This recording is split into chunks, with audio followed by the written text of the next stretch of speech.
If you want to cheat, then by the end, once you can't do any more like perfect form repetitions, you can position your body over a little bit more, do almost like a close grip bench type of variation using your pectoralis minor and whatnot. So anyway. Hey guys, today we're talking all about the triceps. More specifically, I got 2 killer tricep variations, which is really going to align with the science behind how to train triceps, not only the functions, but also the anatomy. And I promise that by the end of today's episode, you're going to be so filled up with tricep information that you will be able to diagnose your own training, poke holes in it, or say, hey, I'm doing a great job. But anyways, let's start with the anatomy. So the triceps brachii is named that for a reason, guys. It's because tri means 3, and we got 3 primary heads of the triceps: the lateral and medial head on the side here, and then the long head, which runs the entire course of the humerus, and then some in the posterior side of the arm.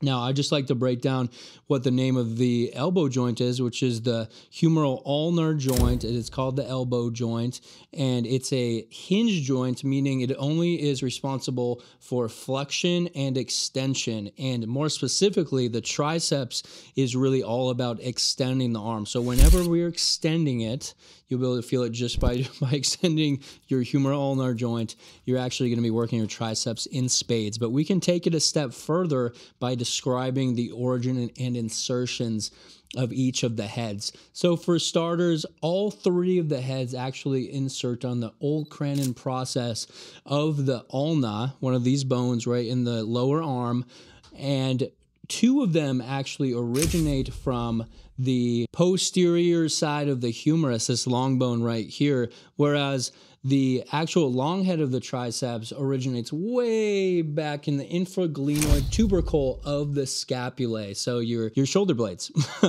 And therefore, the medial and lateral head do not require any change in arm path. You can just do extension and they're going to be working fine. But in order to lengthen the long head to the maximum degree, which basically means stretching it out and getting a bunch of tension under stretch, you're actually going to have to bring your humerus into full extension. So you need your arm above your head in order to fully lengthen that long head. And therefore, we're going to be wanting to target 2 different variations. One that is above the head, and then one that is, wherever else we would like it. But I just like doing a form of push downs because they're easy, and I'll get into it later. But let's get into the first exercise.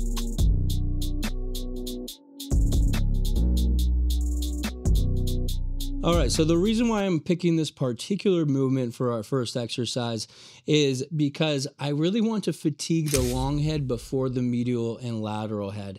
I find that if you don't really start with the long head, then you may be missing out on really taking it all the way through its paces. And a lot of guys actually end up having a, subpar long head triceps head in the long run, just because they're not emphasizing not only humeral extension while they're doing their tricep extension exercises, but they're also not utilizing it earlier in the workout. Since we know that whenever we put a movement earlier on, we're going to be more fresh and be able to hit it with much more intensity and vigor and spirit. So that's why I'm starting with this. And then additionally, I'm doing this in a unilateral fashion, just because I find that when I'm doing it bilateral with 2 arms, then my elbows start to creep out, and then I don't actually get like as much activation on the triceps. Remember, when the triceps are closer to the body, it's going to be easier to give them that line of contraction, that line of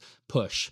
And therefore, I find that doing it unilaterally and then really like clamping my elbow over my head, that can actually assist in stability, which we know is great for growth.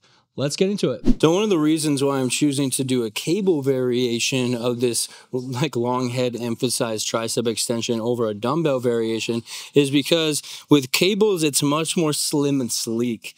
And what I mean by that is dumbbells are just so big and bulky. You're going to be tempted, especially when you're going heavy, to kind of hit your head or hit yourself with it, unless you're doing a bilateral variation where you can really keep it nice and controlled.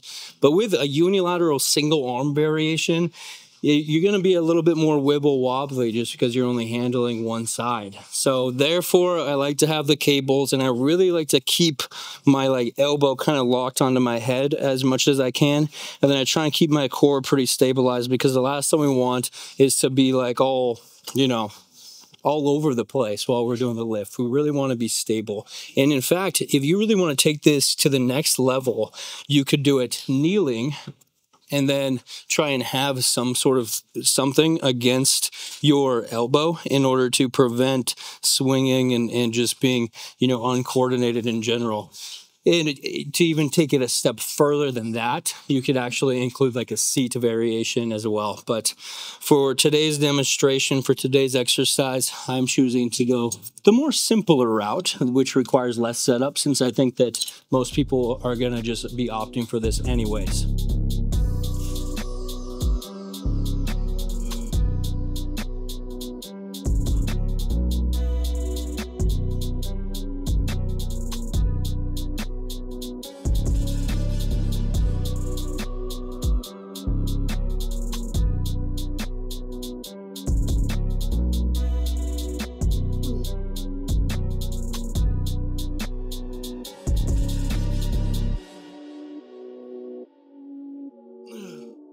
So since the biceps is mainly responsible for the humeral ulnar flexion, so actually bringing like this, the triceps are actually going to be fully lengthened once the biceps are in that peak shortened position, since they're opposing antagonistic muscle groups. And therefore, when you are like this, above your head, you're putting the long head under the most lengthened, aka stretched out position that you possibly can. So when I'm back like this and fully lengthened out, this is the range where I want to stay in the most of the time. I am a big proponent of full range of motion. You guys, you can totally disagree if you want, but I try and do every single rep to the most extent that the muscle can handle, the full range of motion that my mobility will allow for most of the time. So once I'm totally gassed out from doing the full range of motion repetitions over and over and over, that's when, you know, at the very end, I'm really just milking that bottom or lengthened range in order to just get the most out of that spot of the range of motion that I can, in order to provide the most time under tension to that corresponding area.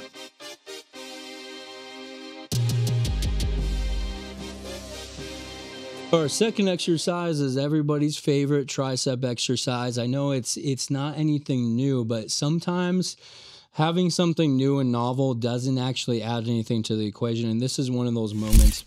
I just think that the tricep pushdown is just such a classical exercise because it is very easily done. You know, it doesn't take a lot of setup. You can just crank it out really easily. It's not like you have to add a bunch of plates to a close grip bench press, and you can kind of throw it at the end of a workout and still get a lot out of it. Now, the one little tip that I'm using here is I'm actually opting for a bar attachment instead of a rope attachment. And I do that because that reinforces stability. If you're using a rope, it's much less stable, and therefore you kind of need some coordination and almost balance in order to not let it waver too much. And whenever you're less stable, you're just not going to be, you know, using as much strength and power that you could otherwise. And therefore I find that a bar can be a great substitution in order to really go heavy and also place the emphasis on the triceps. Our second exercise and the last exercise of today's session is just the classic tricep push down. You know, all we're doing is doing tricep extension in this plane, but this is just such a, you know, versatile and easy movement. It requires very minimal setup, you know, virtually none, because this was actually already set up here at the weight that I really needed, so I was just good to go. But really, like the only like things that I have to highlight here is try not to like get over the weight, because then you're going to be using a lot of like, you know, pectoralis minor in order to push the weight down, and we don't want to involve our pecs in our tricep lift. that's what, you know, a close grip bench press would be for. If we wanted to include the pecs, we could, but this exercise is just to get the triceps. And therefore, I like to stand kind of upright. And then I'm really just focusing on keeping my elbow in the same place the whole time. If I'm moving it a bunch, then I'm more tempted to involve like your lats in order to push the weight down. So try and keep them stationary and then just focus on that tricep extension. And I really am a big proponent of going all the way up and all the way down, especially this spot since it's lengthened. Really like highlight this spot, but don't go up too much. Keep your elbows in one spot and make sure that your shoulder blades are back. You don't want your scapulae really far forward because again, that's going to involve unwanted muscle groups.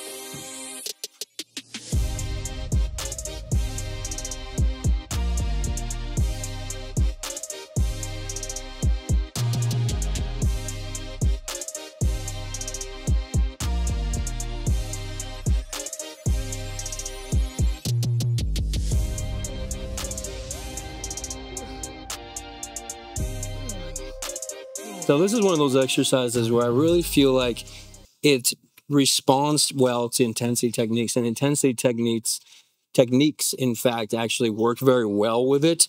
For instance, a drop set is as easy as after you're done with your first set, boom, there we go. Then you can keep on going and keep on cranking them out. So it's just so convenient for intensity techniques like drop sets, supersets. If you want to do a superset, you could just like lower this bar, do a standing bicep curl like this, whatever you want to do. So that's why I think that this one is just such like a Swiss Army knife of tricep exercises. It's so convenient and so versatile. You can really like get crazy and creative with it with supersets. So, you know, that's about it that I have to say about this exercise, besides the fact that we're just trying to follow all of the same form and tempo cues that we know and love for hypertrophy. You know, we're doing a powerful yet controlled concentric, then a slow and deliberate eccentric, but not so slow that we're gassing ourselves out. Just one that's a little bit more controlled than the concentric. And then we're really like maybe pausing for a split second at that shortened position, but we're really emphasizing getting that full range of motion for the lengthened position. And then honestly, like if you want to cheat, then by the end, once you can't do any more like perfect form repetitions, you can position your body over a little bit more, do almost like a close grip bench type of variation using your pectoralis minor and whatnot. So anyway, I think that it's great. It's a tried and true exercise for a reason. Let's keep it on top. Today, we really laid down the functions and the anatomy of the triceps, not only how the humeral ulnar joint works, how it's a hinge joint and it's just responsible for but additionally all the origins and insertions of what tricep actually means. And then we went into some of my favorite exercise. I know they weren't anything super fancy, but I mentioned it earlier, but you know, fancy doesn't always mean great. You know what I mean? You don't have to do something super new and original and flashy to get the most gains. In fact, oftentimes the tried and true exercises of the past are the best. And I know that things are kind of trendy and some things go in fashion and out of fashion, yada, yada, yada. But after that, I just kind of ran you through it. I showed you some in the gym, hands-on stuff. And yeah, I hope you guys enjoyed this one. Have a good one. Bye.